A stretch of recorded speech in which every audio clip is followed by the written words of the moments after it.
It arrived on a Wednesday. Not just any Wednesday. The exact anniversary of my mother's death. I had just poured my second cup of coffee when I saw it, lying alone on the welcome mat like it had been placed there by hand. No stamp. No return address. Just my name, Celia, written in an all-too-familiar cursive. At first, I thought it was junk mail, or maybe one of those handwritten real estate scams that promise cash offers for homes that aren't even for sale. But something about the handwriting made me freeze. I hadn't seen that script in decades. Delicate loops. Sharp crosses on the T's. The signature way she dotted her I's just slightly to the left. It was my sister's handwriting. My sister, who died 23 years ago. I stood there for a full minute, the mug trembling in my hand, coffee sloshing against the rim. It couldn't be. It wasn't possible. And yet, I picked it up, heart pounding, palms already damp. I turned it over. No postage, no official markings. Just that name. My name. In her hand. I carried it to the kitchen table like it might explode. The last time I'd seen her, Rebecca, was in the ICU. Tubes down her throat. Pale skin. Eyes that fluttered open for half a second before shutting again for good. A drunk driver, they'd said. One she never saw coming.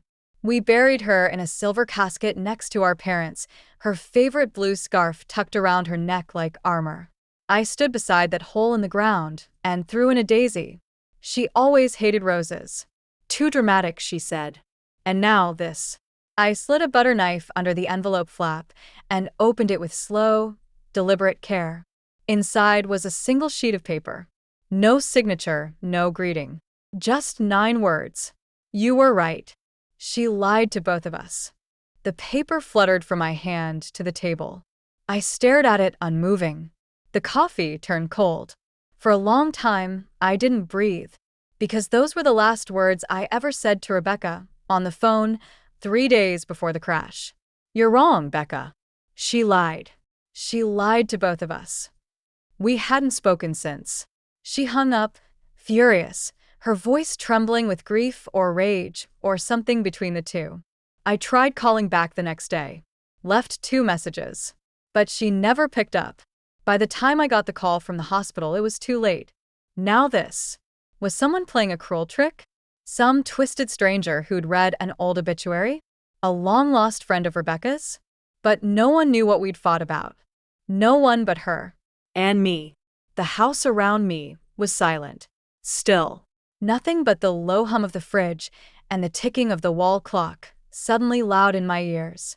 I stood up and went to the hallway closet. Pulled out the old tin box where I kept letters. Hers, mostly. Birthday cards. Notes from high school.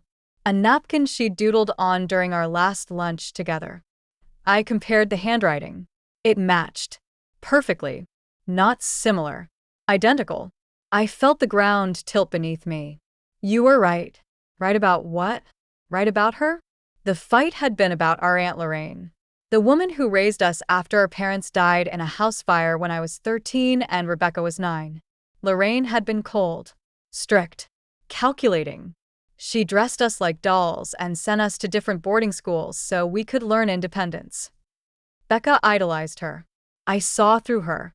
We fought about it our entire lives.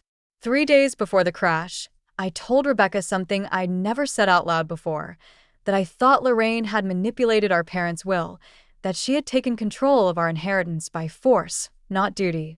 Rebecca told me I was paranoid, bitter, that I needed therapy. I told her she was blind. You were right. The words echoed in my head like a chant.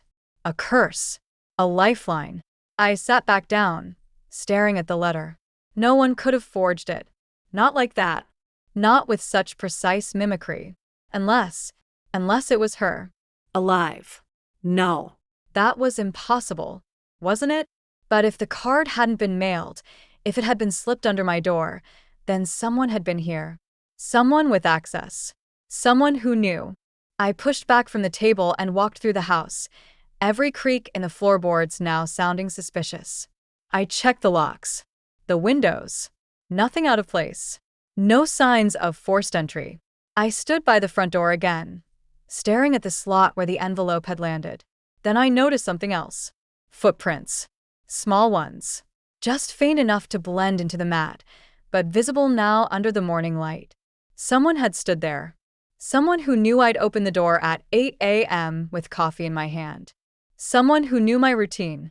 The air felt colder suddenly, though the heat had been running all morning. I wrapped my arms around myself, the letter still gripped tight in my hand. I needed answers. And only one person could give them. Not Rebecca. Not directly. But Aunt Lorraine. She was still alive. 89 years old. Living in a private care facility in upstate New York. She hadn't spoken to me in nearly a decade. Not since I showed up at her door uninvited, waving a copy of my mother's will and demanding an explanation. She called security. I called her a thief. That had been the end of it. Until now. I packed a bag that afternoon. Called out sick from work. Told no one where I was going. I folded the letter and tucked it into the inside pocket of my coat, right over my heart. You were right. She lied to both of us. If someone wanted to haunt me, they were doing a good job. But if someone wanted me to find something, to uncover something buried for decades, they just handed me the shovel. And I was ready to dig. Before we continue, take a moment to let me know where you're watching from in the comments, and don't forget to like and subscribe to more powerful stories like this one. The drive to Lorraine's care facility took 4 hours, but it felt longer. I kept the radio off, letting silence settle between me and the road. Just the soft hum of tires on asphalt and the rhythmic beat of windshield wipers slapping away a light drizzle that followed me the entire way. I hadn't been to Riverbend Hills in years. The last time was for Rebecca's memorial. Lorraine hadn't attended. She sent a bouquet and a note typed on letterhead that said, "Deepest condolences. Time steals more than we expect." I remembered crumpling it and throwing it into the trash. But now I needed something only she might still hold, a truth I had buried with my sister and tried to forget. When I pulled into the lot, the building looked smaller than I remembered. A converted Victorian mansion with ivy crawling up its stone face, heavy white shutters, and a wide porch like something out of a haunted novel. The windows glared down at me like watchful eyes. The drizzle hadn't let up, and it speckled my windshield as I sat there, suddenly unsure. What was I doing? She wouldn't talk. She hated me. She called me reckless the last time we spoke.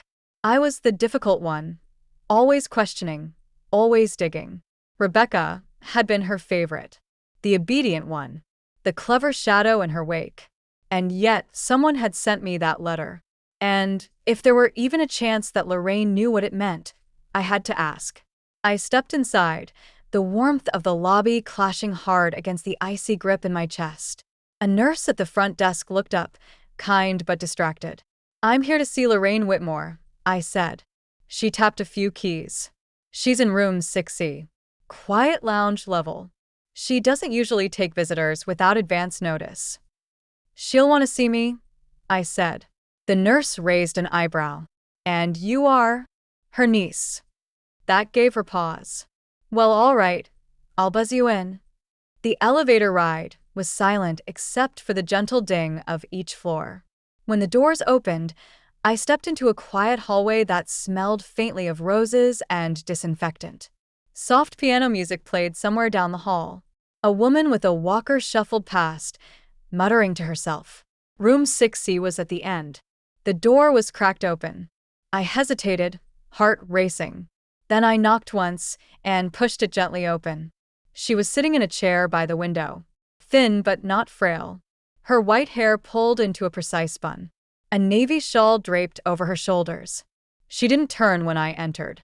"Lorraine," I said softly. "I wondered how long it would take you." Her voice hadn't changed, sharp as glass, cold as ice. I stepped inside and shut the door behind me. She still didn't look at me. "You got my letter?" she asked. My blood turned to ice. "What?" "Sit down, Celia." I dropped into the nearest chair. "That was you? You wrote the letter?" She turned then. Her eyes locked on mine.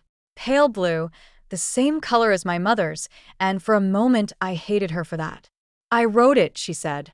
"But the words weren't mine." I stared. What does that even mean? She folded her hands in her lap.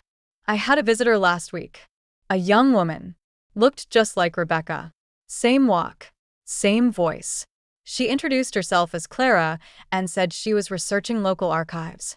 She claimed she was a journalism student, said she wanted to ask me about your mother.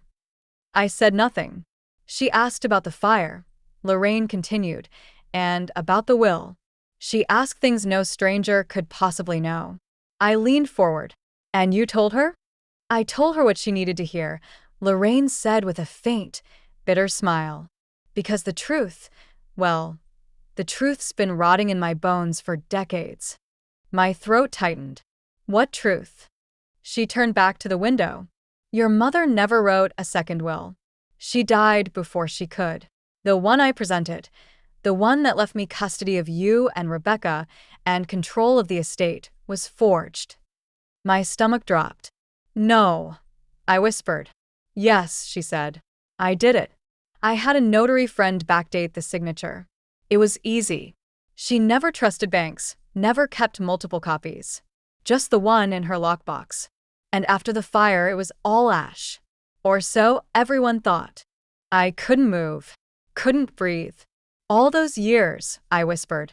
You let us believe. I did what I had to do, Lorraine snapped. 2 orphan girls? No money? No direction? What was I supposed to do? Let you fall into the system? You could have told the truth. She laughed softly. And ruin the image your parents left behind? Destroy your faith in them? I protected you, Celia. No, I said, standing. You controlled us. You split us apart. You made us afraid of each other. She sighed. Rebecca figured it out before you did. That's why we fought. That's why she was going to expose me. I felt like the floor had vanished beneath me. She called you, didn't she? Before she died. I nodded. She told you. And you believed her. And she died 3 days later, I said quietly. Lorraine finally looked old. I never hurt her, she said. If that's what you're thinking. But I kept things from her. From both of you. Because I was scared. I thought I could contain it. But then Clara showed up and… Who is Clara? I interrupted. Was she working for someone? Lorraine's voice lowered. She said she found a letter. Hidden in the lining of an old jewelry box that used to belong to Rebecca. A confession. I sat back down, dizzy. Where is it? I asked. She didn't give it to me. She said she'd return it to the right hands. And then she left. I stared at her, heart hammering. And then you sent me the note? She nodded. She was right. You were right. She lied to both of us. I stood. I need to find her. This Clara. Lorraine gave a slow, almost approving nod. I thought you might. As I turned to leave, she called out softly, Be careful, Celia. The truth isn't always the end. Sometimes it's just where the danger begins. I left the room with 1,000 questions and only one clue. Clara. Whoever she was the key to everything. And I was going to find her. The name Clara echoed in my mind the entire drive home. I kept rehearsing every word Lorraine had said, searching for hidden meaning. My sister had left behind a letter. A confession. One someone else found, this Clara, and delivered indirectly back to me like a message from the dead. But who was she? That night, I didn't sleep. I sat at my kitchen table in sweatpants and a cardigan, old newspapers spread out beside my laptop, eyes glued to the screen as I scoured every social media platform, alumni database, and public archive I could think of. Search after search. Clara plus journalism. Clara plus Whitmore. Clara plus Riverbend. Nothing felt like more than smoke. I had almost given up around 2 a.m. when a thread of curiosity led me to the online portal for Eastwick College, a liberal arts university not far from Riverbend. My sister and I had both visited it once as teenagers. I clicked through their journalism department faculty page and then the student profiles under a digital magazine called The Current. There she was, Clara Whitmore. The name punched me in the chest. But what truly stopped my breath was the photo. Late 20s. Dark curls. Clear skin. And those eyes, sharp, searching, just like Rebecca's. It wasn't just a resemblance. It was uncanny. She looked like family. Too much to ignore. A chill swept over me. I clicked her bio. Senior investigative journalist for The Current. Focused on ethics, social justice, and long-buried family histories. My fingers moved fast. I emailed her through the contact form. Subject: I believe we're connected. Please call me Celia. I didn't explain more. I didn't have to. If she was who I thought she was, she'd understand the name. I waited. Hours passed. At 6:17 a.m., just as the sun began filtering through my blinds, my phone buzzed. Unknown caller. I answered on the first ring. Hello. Silence on the line. Then a soft voice. Is this Celia Calder? I swallowed. Yes. A pause. I'm Clara Whitmore. The moment was surreal. It felt like Rebecca had been stitched back into the world through someone else's voice. Clara's tone wasn't exactly the same, but it had the same quiet weight. Measured. Watchful. I think we need to talk, she said. Yes, I replied. In person. Another pause. I'm 2 hours from you. Meet me at the old Granger Diner off Highway 61. Noon. And she hung up. I stared at the phone in my hand for a full minute before I moved. I dressed quickly, pulling on jeans, boots, and a thick sweater.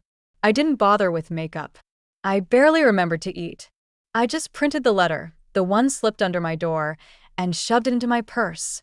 By noon, I was sitting in a vinyl booth at Granger's, steam rising from a chipped mug of coffee, my heart racing every time the bell above the door jingled. Then she walked in. I knew her instantly. She didn't scan the room like a stranger would. She looked right at me and walked over with purpose. Celia, she asked. I nodded. Clara. She sat across from me, set down a leather satchel, and folded her hands calmly on the table. Up close, the resemblance was even more jarring. The same freckle just under the left cheekbone. The same thoughtful frown when focused. It was like watching a ghost navigate the present. You're Rebecca's daughter, I blurted. She blinked. No. Confused, I tilted my head. But I'm her niece. My stomach turned. I'm your daughter. The words crashed into me. I stared at her.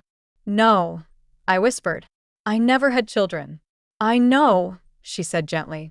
But Rebecca did. The world tilted. She never told me. She was 16. Pregnant. It was a closed adoption. I blinked back tears. She told Lorraine.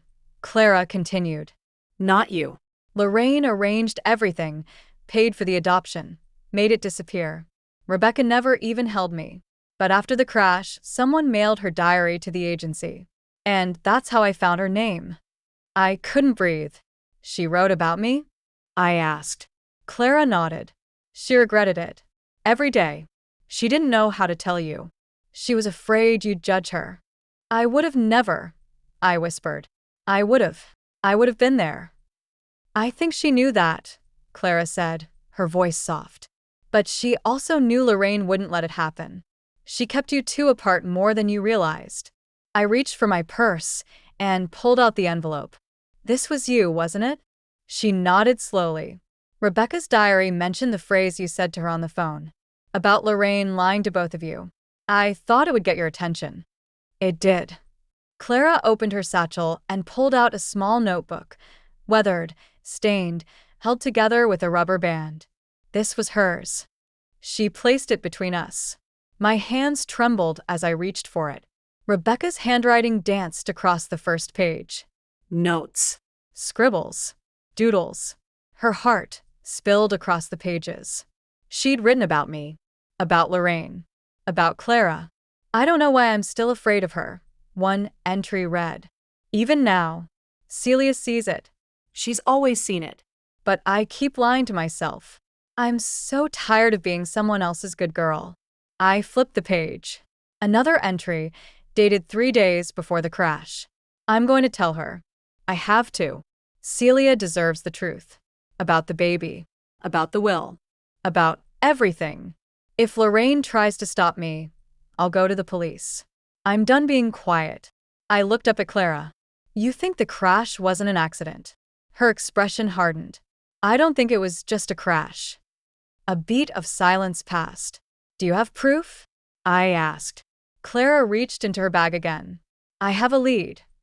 She slid a folded document across the table. I opened it. An insurance payout, signed by Lorraine, dated 2 days after the crash. She knew it would happen, Clara said. Or she acted quickly.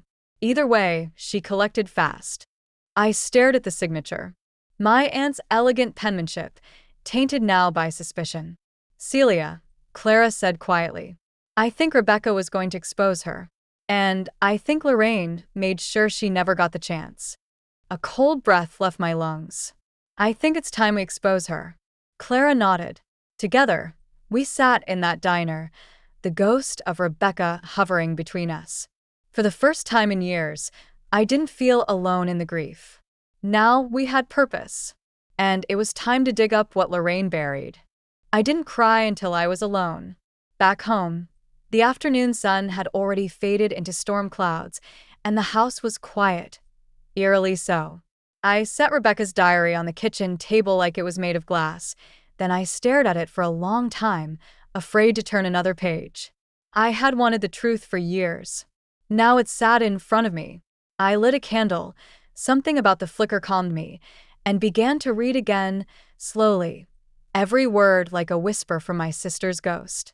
The entries were written in blue ink, sometimes shaky, sometimes angry, but always unmistakably her. She wrote in half-thoughts, fragments of confession, memories and dreams layered like bricks in a wall she had spent her life trying to tear down.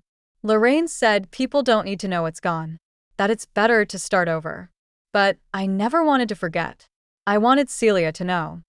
I gripped the edge of the table. The entries from her teen years were the most painful. She wrote about the pregnancy, how Lorraine told her it was a mistake, that no man would want a girl carrying baggage, how she was shipped off for 6 months to a home for unwed mothers under a fake name, how she begged to keep the baby. Lorraine refused. I named her Clara in my mind, she wrote, even though I wasn't allowed to speak the name out loud. She felt like mine. She was mine. But they took her away before I saw her. Lorraine told me it was better this way. I pressed a hand to my mouth. The next few entries were years later. After college. After Rebecca and I had reconnected. She was trying to be happy, but the weight of the secret poisoned everything. And then, near the end, something changed in her writing. The tone shifted. Urgent. Almost frantic. Celia found something. A document in Mom's keepsake box. A page Lorraine missed when she sorted the estate.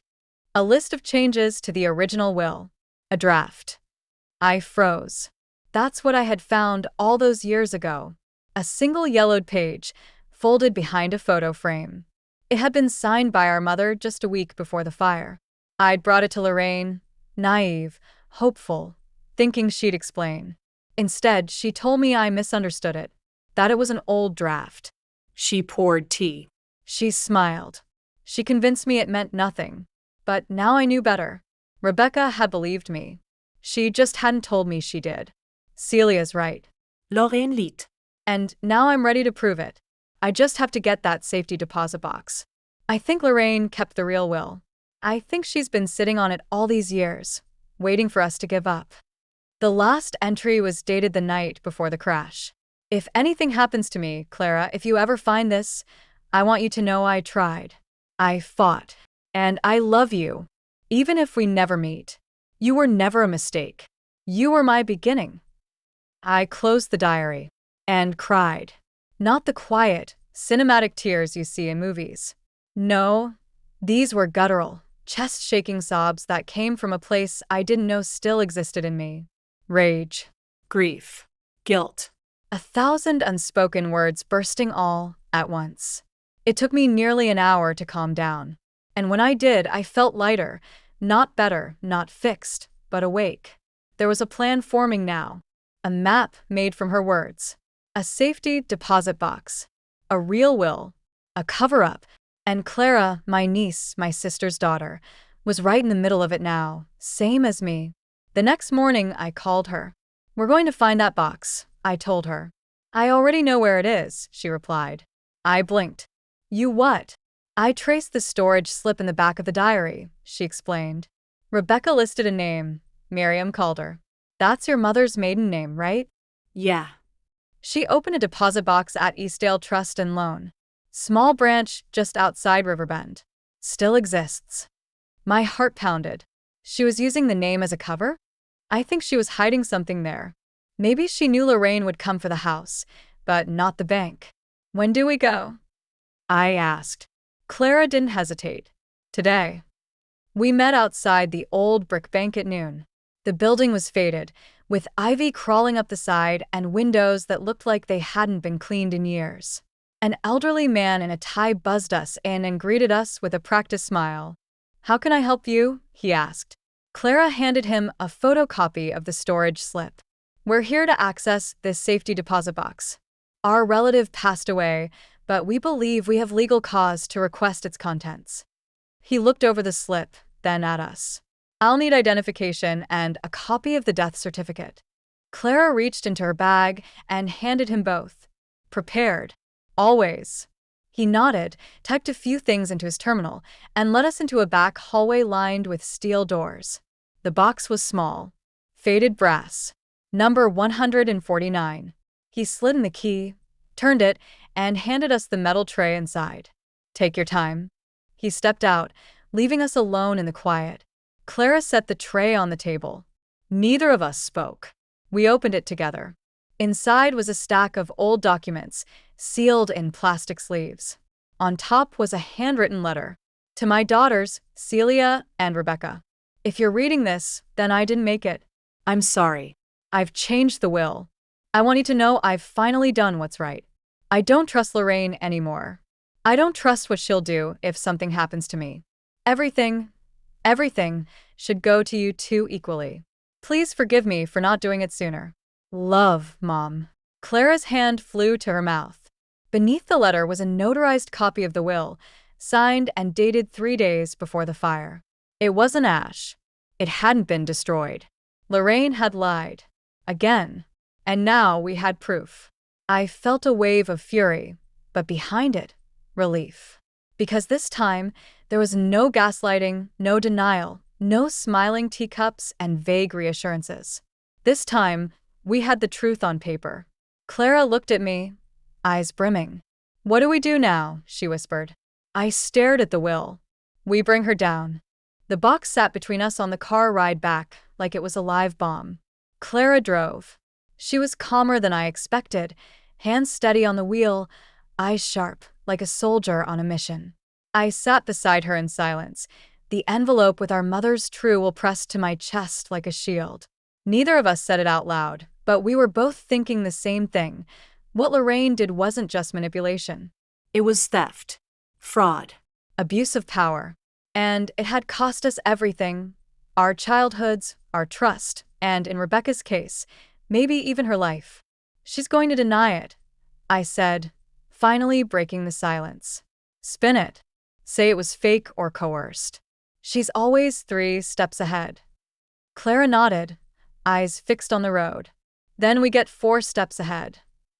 We didn't go to the police. Not yet. Not because she didn't deserve it, but because it wouldn't stick without context. We needed more than the will. We needed motive, witnesses, a timeline, and we needed her scared. So we planned something more strategic. Lorraine was used to control, to silence. She buried her secrets in charm, in deflection, in carefully curated versions of the past. So that's where we'd start, by feeding her a dose of her own poison. We'd make her feel in control, and then we'd take it from her piece by piece. Clara called ahead to the facility and asked to schedule a formal afternoon visit with T.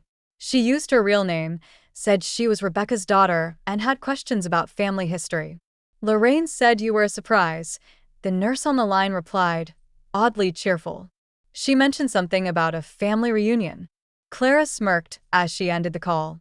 She's already working the narrative. I stared out the window. Let's give her something new to spin. The next afternoon, Clara and I walked through the front doors of Riverbend Hills like we were just 2 ordinary relatives making a nice visit. I carried a satchel. Clara carried herself like a journalist preparing for an ambush.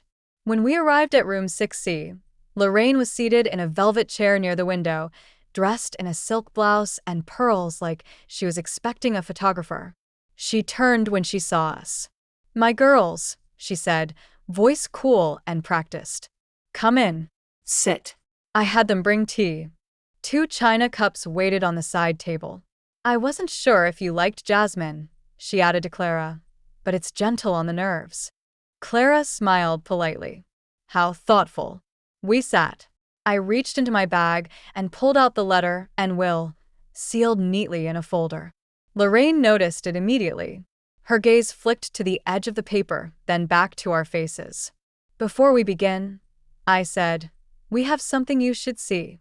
I handed her the folder. She didn't rush to open it. She took her time, like a queen unwrapping a gift she already suspected would disappoint her. When she unfolded the first page and read the letter from our mother, her lips went pale. Then she turned to the notarized will. Signed. Stamped. Undeniable. Her hands trembled, just slightly. She looked up at us. "I see.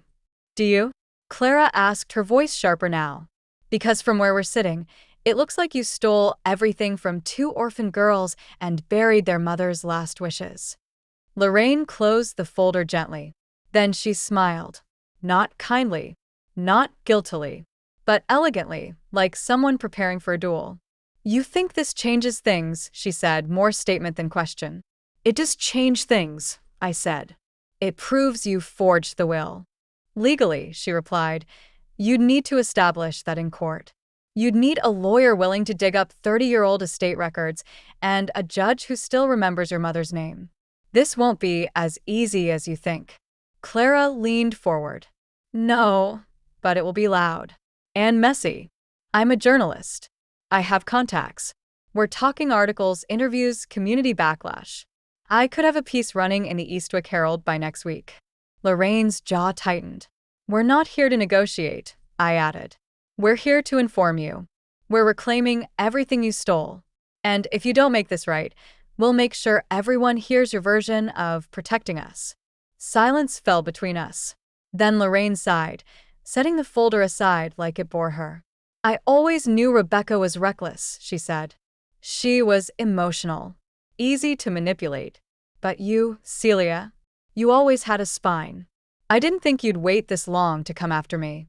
"Maybe I didn't want to believe you were capable of this," I said quietly. "But I do now." Lorraine stood slowly and walked to her dresser. From the top drawer, she pulled out a small wooden box and turned back to us. "If I tell you something important, you need to listen, without anger." We said nothing. She opened the box. Inside was a single key. "To a storage unit," she said. "Number 317. Eastbrook Rentals." "What's inside?" Clara asked. "Files," Lorraine said. Proof. "Documents I never burned. I kept them in case." Well. "In case of this." "Why?" I asked. "Why would you hold on to anything?" She sat again, the air suddenly heavy. "Because part of me always expected Rebecca would find out. Or you. I thought maybe I'd need leverage someday." "Leverage?" Clara repeated. Lorraine met her gaze. "Not all the lies were mine." She slid the key across the table.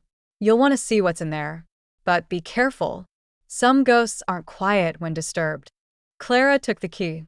Her fingers curled tightly around it. I rose from the chair, voice steady. "This isn't over." "No," Lorraine said. "It never really was." We walked out without another word. The key in Clara's hand glinted in the sun. Whatever was waiting in that storage unit, it was our next step. The next layer of truth. And neither of us was turning back now. Eastbrook Rentals looked like the kind of place where secrets went to die. It sat just off a lonely two-lane road, half hidden by rows of overgrown hedges and a rusted chain-link gate.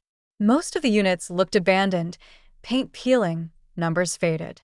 The main office was a single prefab trailer that smelled faintly of stale coffee and air freshener. Clara and I pulled into the lot just after 10 a.m., the key Lorraine had given us tucked safely in Clara's jacket pocket.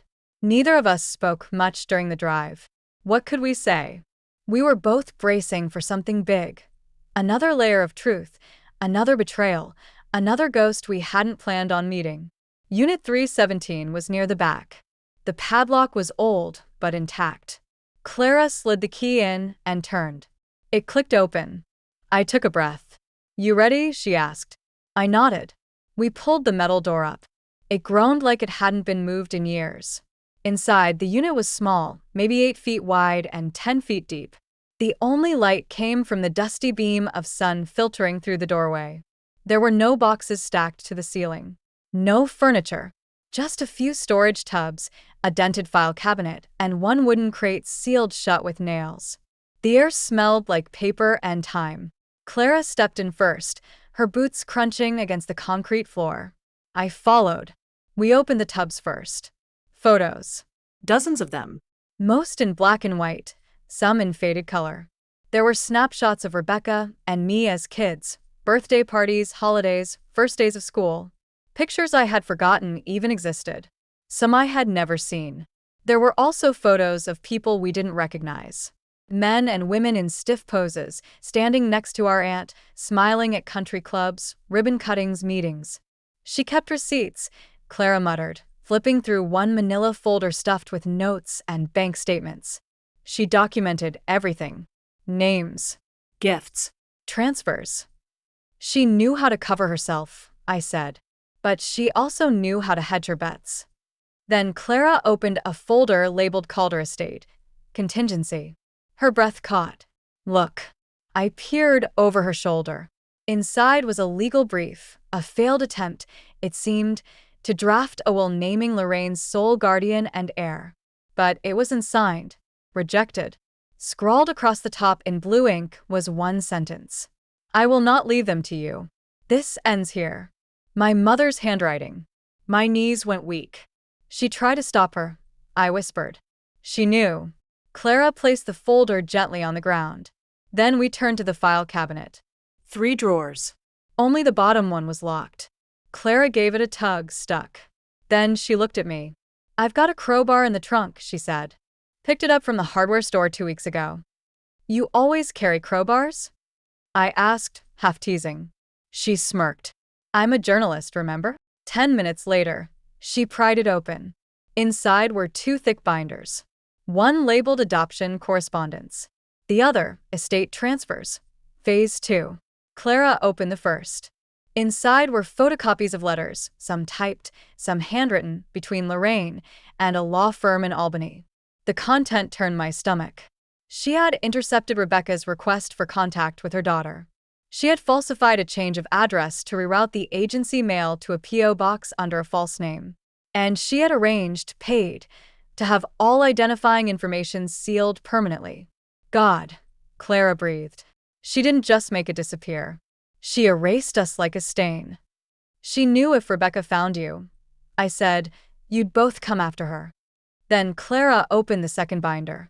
It was worse. Inside were transaction records spanning decades. Quiet property transfers. Shell companies. Trusts established in names we didn't recognize but could easily trace. One document stood out. A wire transfer from a large insurance payout dated 2 days after Rebecca's crash. To an account in Lorraine's name, Clara read. Filed under Emergency Asset Recovery. She cashed in on her death, I whispered. Clara snapped a photo of the page. Then another. Then all of them. I backed away from the cabinet and sat down hard on a small wooden bench against the wall. My head spun. She never planned to let us out from under her, I said. She planned to keep us quiet, obedient, separate. Clara sat beside me. She didn't think we'd find each other. But we did. I looked around the unit. It felt sacred, in a way. Not because of what Lorraine left behind, but because of what Rebecca hadn't gotten to protect. She had tried. She had fought. And she'd paid the price. We spent the next hour scanning, photographing, documenting. We packed the most important folders into Clara's car and locked the rest behind us. Just in case. As we drove back toward town, the storm clouds from earlier started rolling in. The sky turned heavy.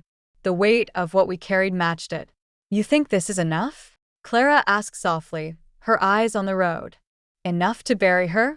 No. She's too careful. I paused. But enough to make the world listen? Yes. She nodded. We release it. Carefully. Publicly. We make it impossible for her to explain it away. And if she tries to strike back? I looked out the window, the fields passing in a blur of gold and gray. Then we strike first. We didn't drop the story like a bomb. We leaked it, one carefully measured drop at a time. Clara wrote the piece herself. Her editor at The Current didn't hesitate. If you have the documents, he said, we'll run it. And we'll stand behind it. The article went live on a Thursday morning under the headline, Buried Truths: How a Family Matriarch Manipulated an Inheritance and Silenced Her Own. It wasn't sensational. It was surgical. A portrait of Lorraine Whitmore as both protector and predator. A woman who controlled two orphan girls, silenced one, discredited the other, and kept them apart by erasing the existence of a child. There were quotes from the will, photos of the adoption records, excerpts from Rebecca's diary, even an anonymous quote from a former employee at Eastdale Trust and Loan, someone who remembered Lorraine's frequent and urgent visits in the days after the house fire. By noon, the article had 40,000 views. By nightfall, it was on the local news. Riverbend Hills issued a formal statement that evening, calling Lorraine's alleged actions deeply troubling and noting they were reviewing her residency status pending further inquiry. Clara and I watched it all unfold from my living room, the television glowing in the dark. We didn't cheer. We didn't high-five. We just watched.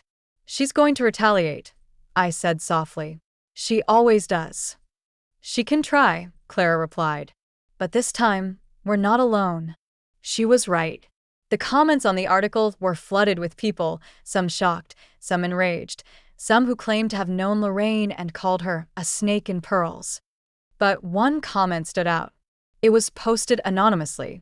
You think you know everything, but you don't. The fire wasn't just a fire. Look deeper. Clara stared at the screen. You think that's her? I asked. Clara shook her head slowly. No. That's someone else. Someone who knows something. She leaned forward, heart racing. We need to look at the fire report. I hesitated. I've already tried. Years ago. It was ruled accidental. But maybe they missed something. She pulled up the public records search and started digging. Eastdale Fire Department.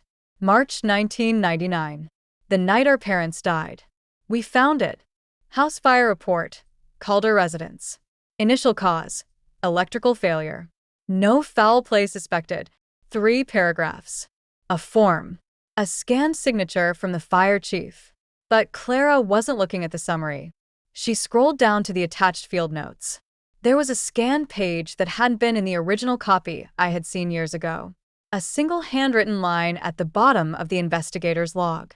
Odd placement of accelerant residue. Northwest study.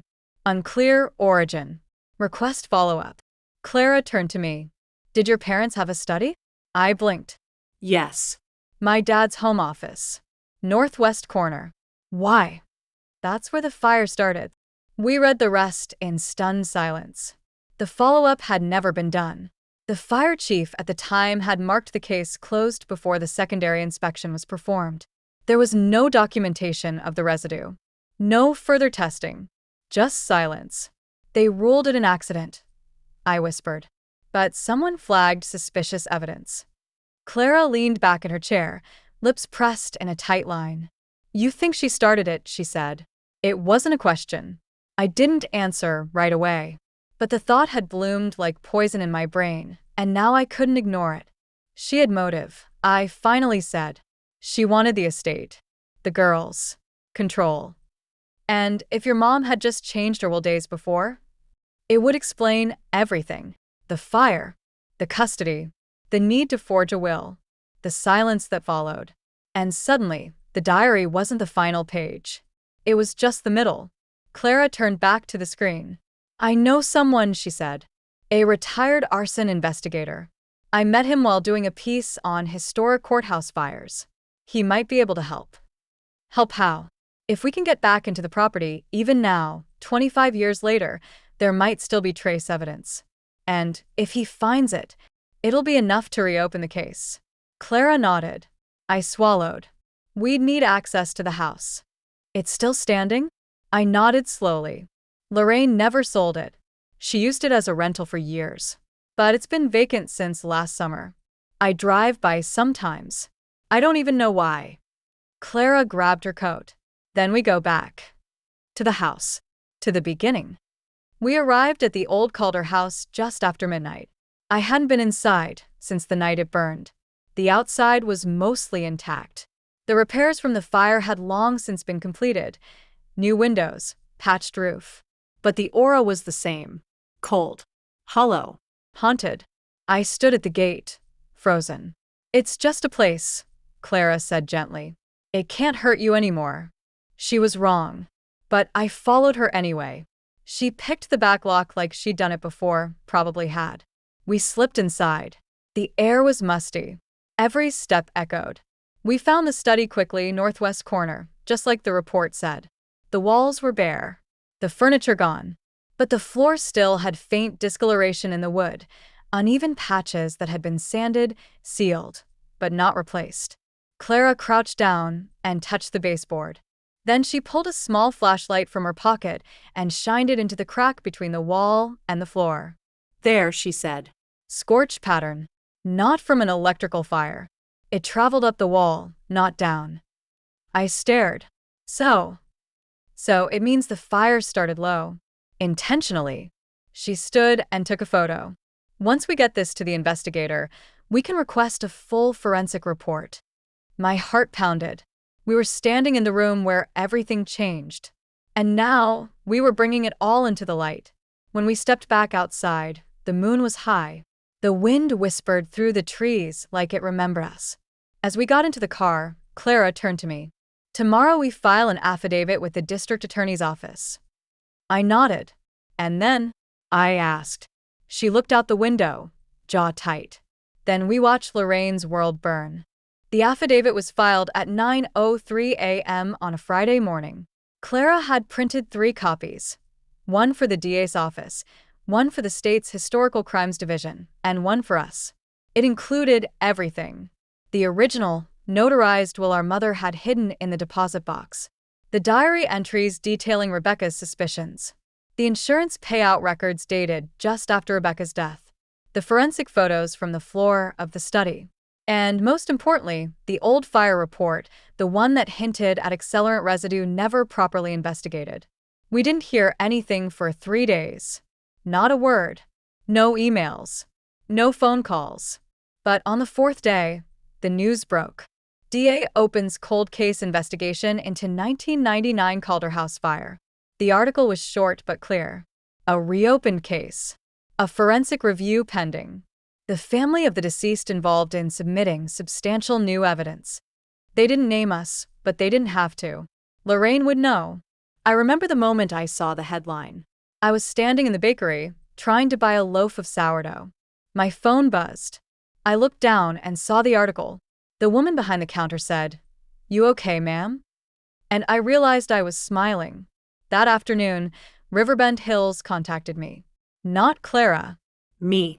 Lorraine's nurse wanted to know if I could stop by. She said Lorraine wasn't well. She's been asking for you. And only you. I stared at the phone for a long time before I answered. "I'll come," I said. Clara didn't want me to go alone. But I did. Because I needed to look her in the eye. Room 6C felt smaller now. Like the walls had curled inward around Lorraine's shrinking form. She was sitting in her chair, but she looked thinner. Older.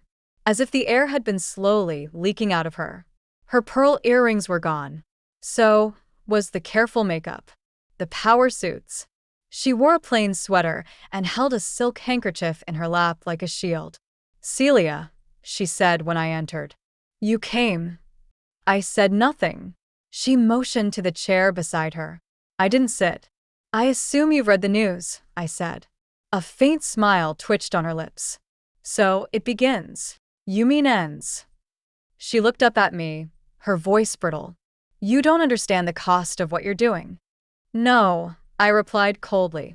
But you will. She closed her eyes. I never wanted this. You started this. I protected you, she insisted. I gave you structure, discipline, opportunity. You were just girls.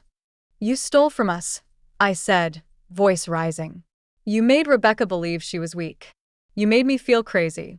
You tore apart our lives to build your own kingdom out of ashes. She opened her eyes, suddenly sharp. I saved you. You orchestrated a tragedy, I snapped. And now the world is watching. Her hands clenched the handkerchief. I didn't start the fire, she said quietly. I blinked. What? I didn't light it, she repeated. But I did nothing to stop it. I stared at her, heart pounding. I knew what your father was planning to do, she whispered. He found out about my plans. About the trust. He told your mother. They were going to cut me off. Remove me from the will entirely. He told me that very day. I was furious. She looked up at me. And then that night, the fire came. I knew something was wrong. I smelled it. But I waited. I didn't call. I didn't rush to the house. I didn't help. She paused. Does that make me a murderer? Yes, I said. She looked away. I stepped closer. You didn't kill them with fire. You killed them with silence. And you've been doing the same thing to us ever since. I leaned forward, locked eyes with her. But not anymore. I turned to leave. Before I reached the door, she said something I didn't expect. She wasn't supposed to die either. I stopped. Rebecca. I turned. What? She was staring at her lap. I just wanted to stop her. Scare her. Make her back off. I had someone follow her. Just to monitor. But they got overzealous. I felt the room tilt sideways. You hired someone? She was going to destroy everything. My name. My control. She was a child. She didn't understand the weight of legacy. I stepped back, my hands shaking. Who? I demanded. Who did you hire? But Lorraine just smiled faintly. I don't remember. Tell me. She shook her head slowly. I'm dying, Celia. Let me keep one secret. I stood frozen, rage boiling just beneath the surface. I'll find out, I said. Even if I have to dig up every court record in the state. You don't get to die with this. I already have, she whispered. And for the first time in my life, I saw her not as a tyrant, not as a queen perched on a throne of lies, but as a hollow woman, unraveling. But I didn't feel pity. I felt clarity. She had confessed, enough to bury herself. And now I was going to finish what my sister started. Back in the car, I called Clara.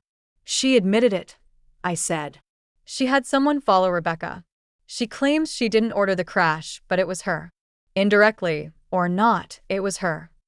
Clara's voice was quiet. We recorded the confession. She wouldn't let me. That's okay, Clara said. Because we're not done. I paused. What do you mean? I went to the agency, Clara said. The adoption one.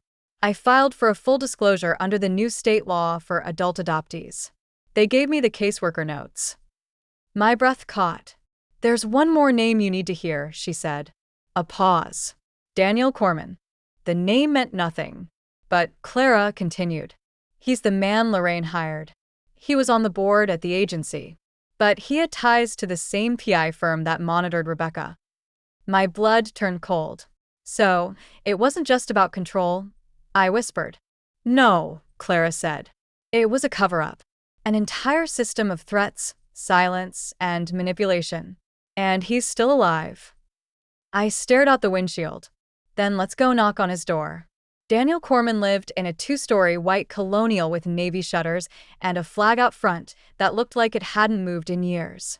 His lawn was clipped within an inch of its life, the driveway spotless. It was the kind of house that screamed retired comfortably and doesn't want visitors.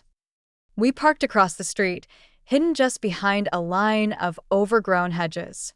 Clara had brought the file, the one from the adoption agency. I brought a recorder tucked into my coat pocket, not because I wanted confrontation, but because I needed the truth. One last thread, one final knot to untangle. If he shuts the door in our faces? Clara asked. Then we come back with the police, I said. We crossed the street. Clara knocked twice, crisp and firm. Footsteps. Then the door creaked open. Daniel Corman was older than we expected, mid-70s at least. He wore a beige cardigan and wire-rimmed glasses, the kind that perched too far down his nose. His expression hovered between suspicion and confusion. Yes. Clara straightened her back. Mr. Corman, my name is Clara Whitmore. This is Celia Calder. We'd like to speak with you about Lorraine Whitmore. It's in your best interest to let us in. His face twitched at the names. A flicker of something, recognition, guilt, passed through his eyes. I don't. Clara opened the folder. We know you were the intermediary for Rebecca Calder's adoption in 1982. We also know you had ties to Sentinel Recovery Services, the same private firm that shadowed Rebecca weeks before her death. The blood drained from his face. I don't know what you think you're doing, he muttered. We're giving you one chance, I said, stepping forward. To tell the truth before we make sure your name joins Lorraine's in every headline from here to the governor's desk. He hesitated. Then, without a word, opened the door wider. He led us into a pristine sitting room that looked untouched by time. Doilies on the armrests. A glass candy dish on the coffee table. Family photos lined the mantel, none of them recent. Clara and I sat across from him. He remained standing. I haven't spoken to Lorraine in years, he said. Not since the fire. But you worked for her, Clara said. I did favors, he muttered. A lot of people did. She was powerful. Old money. She made things move. Like babies, Clara snapped. Daniel didn't flinch. She came to me after Rebecca's pregnancy. Said she needed it handled quickly, cleanly. No trace. She didn't want the girl to be ruined. Her word, not mine. And the fire? I asked. He looked away. I didn't start it, he said. But I was there. The night before.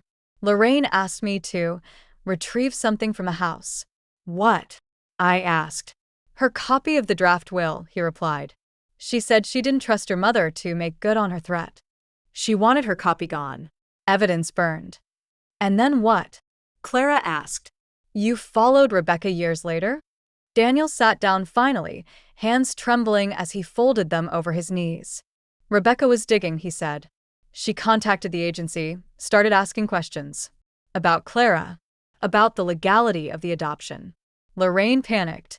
She called me, said she needed eyes on Rebecca. Not to hurt her, just to scare her. Intimidate her into silence. Clara's jaw clenched. But she did get hurt, I said. She died. He closed his eyes. I didn't order that. I just made a call. I passed her name along to someone in Sentinel. After that, I walked away. When I saw the news, I knew. You knew she was dead because you put her in harm's way. His voice cracked. I didn't mean to. I just obeyed. You don't know what Lorraine was like back then. She had friends in high places. Judges. Bankers. She didn't threaten people. She eliminated them. You could have told the truth years ago, I whispered. I thought about it. I even wrote a letter once. Burned it. He looked up at Clara then. I never knew she named you. Never knew you existed until last week. Clara's eyes shone with unshed tears. Well, now you do, she said. And now you live with it. We stood to leave. Wait, he said. We stopped. He crossed the room, opened a drawer beneath a bookshelf, and pulled out an old manila envelope. It was worn, the edges curled from decades of hiding. He handed it to Clara. I kept one thing, he said. I don't know why. Maybe I always knew it would come back to me. Inside was a photo. Rebecca, 8 months pregnant, alone, sitting on a bench outside the adoption agency, her arms wrapped around her belly like armor. Clara stared at it for a long time. I'll never forgive you, she said. Daniel nodded. I don't expect you to. Then we left. Back at my house, Clara laid the photo on the table. She stared at it for nearly an hour. That's the only image I'll ever have of her pregnant with me, she said quietly. The only time she was still holding me. I sat beside her. You were never unwanted, I said. Not for a second. She just didn't know how to protect you. But she tried. She did, Clara whispered. She tried so hard. We sat in silence. 2 generations of women stitched together by one act of quiet rebellion. One fire that failed to destroy us. Clara looked up at me. I think it's time. Time for what? To tell everyone. Everything. Not just in articles or affidavits. A full story. On record. With our names. You sure? Yes, she said. This time, we control the ending. That evening, Clara posted a thread online with a simple opening. My name is Clara Whitmore. I was erased from my family by a lie. Here's the truth of what happened to my mother, my aunt, and the woman who tried to rewrite our history. Within hours, it went viral. And this time, the world didn't look away. It's strange what healing feels like. You expect it to be cinematic. Loud. A final confrontation with swelling music in the background.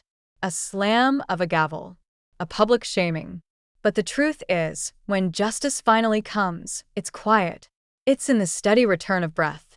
In the sound of your own voice, strong again, unshaking. It's in the letter that arrived 3 weeks later. A plain white envelope, government sealed. Inside was an official statement from the district attorney's office. Following the recent re-examination of the 1999 Calder House fire, the court finds credible evidence that an intentional act contributed to the fatal event. Due to the declining health of the implicated individual, prosecution will not proceed, but a formal amendment to the cause of death has been issued. Homicide, third-party negligence. There it was. On paper. Real. They couldn't try Lorraine. Her health had worsened dramatically since our last meeting, but the truth had finally been given a name. Not a theory. Not a whisper. Not a trauma tucked behind closed doors. A crime. My parents hadn't just died in an accident. They were killed by someone who let it happen. Rebecca's diary, now a piece of legal history, had been submitted as primary testimony. Her voice, silenced all those years ago, now etched in state record. I sat on the back porch the day I received the letter, the early spring wind rustling the ivy along the trellis. I thought of her, of my sister, and how desperately she had tried to protect what little light remained in our family. She hadn't failed. She'd left breadcrumbs. Just enough for Clara and me to follow the path home. Clara moved into my guest room shortly after everything broke. It started as temporary, a few days while she figured things out. That was 5 weeks ago. Now her boots are by the door. Her coffee mug sits beside mine in the dishwasher. We don't call it temporary anymore. We call it family. Some mornings, she writes at the dining table. Her second article, Inheritance, Fire, and Forgiveness, was just picked up by a national publication. They offered her a book deal 2 days ago. She didn't say yes. She said, not yet. She wanted to breathe first. To learn the silence of a home that doesn't hold secrets anymore. Lorraine passed away quietly in her sleep 6 weeks after the investigation closed. No funeral. No obituary. Riverbend Hills released a 1-sentence statement. We mourn the passing of a longtime resident. Clara and I didn't mourn her. We mourned what she could have been. The aunt we needed. The protector she pretended to be. The woman who might have turned out differently had power not tasted so good to her that she drank it like wine and left the rest of us parched for truth. She didn't leave a will. Not one that mattered. The state absorbed her assets. Clara and I declined the right to contest them. Let the house rot. Let the money scatter. Let the legacy die with her. What mattered now was the living. Clara started a scholarship under Rebecca's name. It's small for now, just enough to cover one student's books and fees at Eastwick College, but it's something. A seed. I started gardening again. Real gardening. Not just trimming hedges or pulling weeds. I planted tomatoes, lavender, snapdragons. Things that take time. Things that demand patience. It feels right. Life feels earned now. One rainy afternoon, Clara knocked on my door holding a box. What's this? I asked. More of Rebecca's things, she said. The agency forwarded them. Said they were in the wrong file. I opened it. Inside were 3 items: a silver bracelet with a single letter R, a folded paper crane, and a cassette tape with one word scrawled in faded ink. For Celia. My heart caught in my throat. I hadn't heard Rebecca's voice in over 20 years. I didn't even own a cassette player anymore. Clara found one at a thrift store. We sat in the living room, knees touching, eyes wide, while the tape hissed to life. And then, "Hey, Celie," her voice. Young. Slightly nervous. "If you're hearing this, it means I didn't do it. I didn't tell you. And I'm sorry. I was scared. Not of you. Just of what you'd see when you looked at me. Of the judgment. But you never judged me, did you?" Clara reached over and took my hand. "I'm leaving this in case something happens. I need you to know I didn't want to lie anymore. You were always the brave one. The one who asked. And I shut you out. But you were right. Lorraine isn't who she says she is. And I think she'd rather let the world burn than lose control. If she ever hurts me or tries to, you have to keep digging. Please. Don't let her bury everything." Silence for a few seconds. "I love you." That never changed. The tape clicked. That was it. No music. No dramatics. Just her voice. A time capsule of heartbreak and courage. I didn't cry. I just sat there, letting the sound settle into my bones like light into old wood. Later that night, I placed the bracelet in a small glass bowl on my dresser. The paper crane went on the mantel. The tape I copied and backed up on 3 devices. Some truths are too sacred to lose. On Clara's birthday, we visited the place where Rebecca had been buried. It was quiet. The grass had overgrown the headstone a little, so I trimmed it with a small pair of garden shears. Clara laid a single white lily on the grave. Then she looked at me. "Do you think she sees us?" I nodded. "I think she always did." As we walked back to the car, Clara slipped her arm through mine. "We never did write a final chapter," she said. I smiled. "That's because it doesn't end. And it doesn't, because grief doesn't end. Neither does truth. But neither, I've learned, does love. And sometimes the smoke clears slowly, not in gusts, but in inches. In brave, deliberate steps. In stories told out loud. Not to burn someone, but to be seen again. And finally, I am